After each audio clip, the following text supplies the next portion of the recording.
So back in the day when I was much younger, I really wanted these shoes. In fact, my neighbor had these shoes and I really was quite jealous. This was before we could afford Jordans even, so this was kind of the next in line, the next best thing for those people that couldn't get the latest and greatest Jordans. And of course, we are talking about a pair of Pippins. So these are not actually an official like Pippin branded pair of sneakers, but this is a pair that Pippin wore back in the day. This is the Nike Flight Lite Mid, so they're calling them now, I believe they were called the Nike Flight Lite 2s back in the day. So just so you guys know, I was much younger back then, so the idea of me remembering all of the crazy details about a shoe when I was a kid is just not very likely. But I wanted to give you guys some information about the shoe, my history on this one, and let's go ahead and get into this video. Big shout out to Hibbett City Gear though for sponsoring this video. They are the ones that sent me these sneakers, and they are a longtime sponsor on this channel. It's super great to still be working with them. But if you've never heard of Hibbett City Gear, they do have an online presence. It's really nice. Their website is great to look through, as well as their app. They do have a release calendar, lets you guys know all of the future releases that are going to be coming out from the most popular brands out there. Also, they are a brick and mortar, so they do have a bunch of different stores across the US, over 1,000 of them across the US as well. But this month I actually requested this pair of sneakers because I saw it on their website sitting there, and I was like, dude, this is just such a great pair from back in the day. I wanted to tell you guys a little bit of my history on the shoe, and just, I guess, the history on the sneaker itself for those that don't know. So the thing is, a lot of you guys are going to look at the shoes on the website and see a pair like this and go, cool, it looks like a retro sneaker from the early 90s, which is exactly what it is. But there's a lot of like deep rooted history in a shoe like this. And in my opinion, this is like one of those pairs of sneakers that was kind of in the mix with the rise of sneaker culture back in 92. So 92 was actually the same year that the Air Jordan 7 originally came out, and these being the second version of the Nike Flight Lite. The first version was actually featured on White Man Can't Jump, worn by Wesley Snipes. Woody Harrelson rocked the Command Force. That movie was epic, man. Such a great moment, and just crazy colors and crazy footwear. But a different colorway of this exact model was actually worn by Scottie Pippen and Chris Mullin for the USA Dream Team in 92. So when this pair originally came out, I was really heavy into basketball. I played basketball all the time. It was like the only free thing to do. You had a ball, you had a hoop that was down the street from us.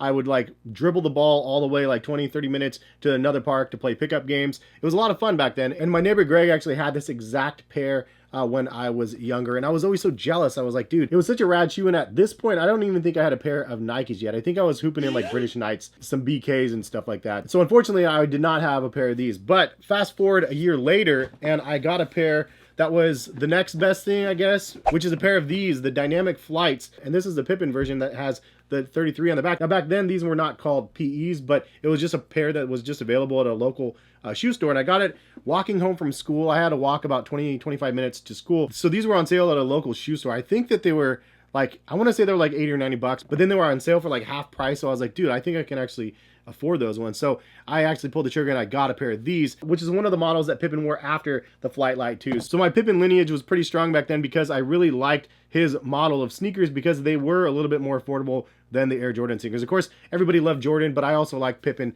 quite a bit. And it's kind of like the underdog sort of story, as you guys already know from Pippin, just in the current day and age. This is a model that Nike's never actually retroed. And on the tongue, it does say 93 0608. So these came out in 93. These ones were in like 92. Anyway, my timeline might not exactly match up. I mean, I think there was another shoe that he wore after these before he was into these ones, and he didn't wear these for very long as far as I remember. But I do remember him wearing those shoes, and it was really cool to be able to get a pair. Also, these ones kind of look like a better version than like the Air Jordan 7s in my opinion, with the Huarache line on them. I really like that. One other thing I wanted to mention is the difference between Flight and Force. So Flight and Force were two different versions of sneakers that they had. These are the Nike Air Force lows that came out in 91. These are the Nike Flight Lights. So the difference being the Nike Flight Lights are actually obviously that. They're very light. This is made for more of a quick player. The Forces were made for like the bigger, heavier centers and power forwards and whatnot. And since I was always a guard, the Flights made the most sense for a player like myself back in the day because they were lightweight and they were just really comfortable. And these are actually pretty light. They're about 14 ounces versus over a pound, 1.1 on the Forces right here. And just throwing these out there because it's my favorite shoe to bring up in any video because they haven't retro these as well. But this is just a great one. This is the David Robinson pumps, the Air Force 180 highs. And these ones are in just beautiful condition. Most of the midsoles are just destroyed. This one is actually quite mint.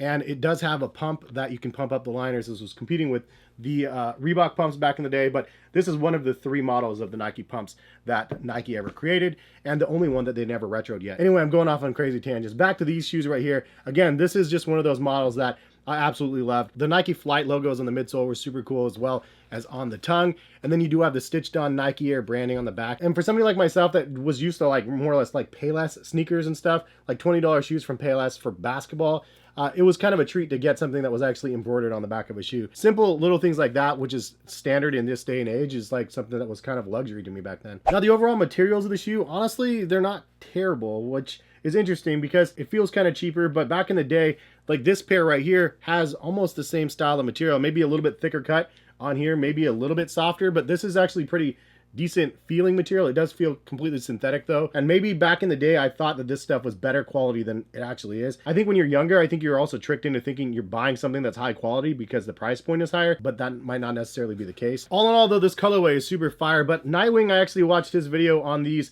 as well, and he did a video like over a year ago on them. He also talked about the Nike Flight Lites, the high top version, and they should bring back that colorway, and I'm fully on board with that. I don't think I've ever seen a retro of it. I think that colorway is super fire. And the high top version in general isn't my favorite either. The mid top is, but that high top version is super, super nice. Anyways, I like this crazy liner. It's almost like a cement sort of liner on the print. Then you do have the Flight on the logo with the F, but the F is kind of like worn in a little bit, it looks like, just from the graphic of the tongue. And then you do have the white swoosh on both sides, and then the red on the back. The Flight on the medial side is white, and then the Flight on the lateral side is black. And then the outsole is kind of cool too. You do have this nice little soft little foam material here. I think this is Phylon, I can't remember, but this is Nike Air right here, it says, and it's a little softer in the middle. And it actually feels pretty nice on feet considering these are like over 30 years old, which is crazy. Anyways, as an older dude, and I see pairs like these sitting on like Nike's website and Hibbett Sports website, and they're going on sale and people are able to scoop these. I feel like there's a missing element to some of the sneakers, unfortunately, and it's like they want to be able to make a shoe like this and re-release it and make it profitable. They're trying to do the Jordan approach where it's like, oh yeah, you want the Jordan 6 or the Jordan 3 or 4 or whatever, we'll bring it back to you in original styling and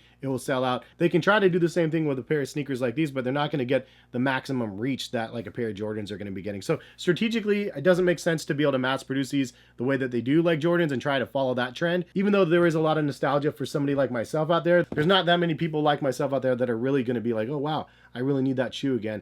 There's a smaller portion of people that are going to be chasing it. However, if they tell the story better, give you some context behind what you're buying, you might actually be interested in like being in on the narrative instead of just kind of being on the outside. So I feel like there's a missing element there with some of the retros that Nike has been releasing. And I've actually talked about this in a couple other videos as well.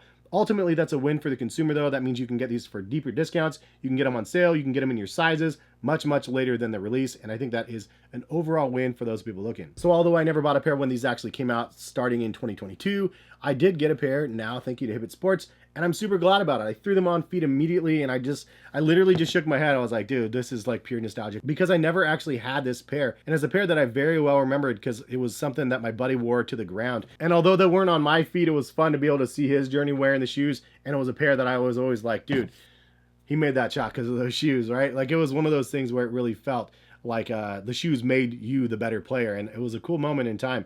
And I'm happy to reflect on it with you guys and let you guys know that they are available if you guys are interested over at Hibbett Sports. But leave a comment in the comment section. Did you guys pick up a pair of Flight Lites? Is this a pair that you didn't even know really existed or not? Honestly, I feel like they need to do a good job of like just bringing back the old ads as well with the people that were wearing these shoes. I do think that the hardest part about that though is like Pippin wore these shoes. These are Pippin shoes, right? But he doesn't get any money off of that. So I know a lot of people are like mad at Adidas for wanting to go ahead and take the Yeezys and re-release them without Yeezy's name on them. But like this is a good example of that. Like Pippin's not tied to this shoe. Maybe Nike should actually cut him some checks and get him involved with the rebranding of the product. I think it would be pretty powerful and pretty cool to be able to see. And then you also could tell stories on the original colorways that ended up releasing and kind of have a narrative and something to build on behind what the product actually is, instead of just throwing a bunch of colors up there on the website, not knowing which ones are original colorways, which ones are modifications to original colorways, which ones are PEs, which ones, you know, we just don't really know. Even people like myself,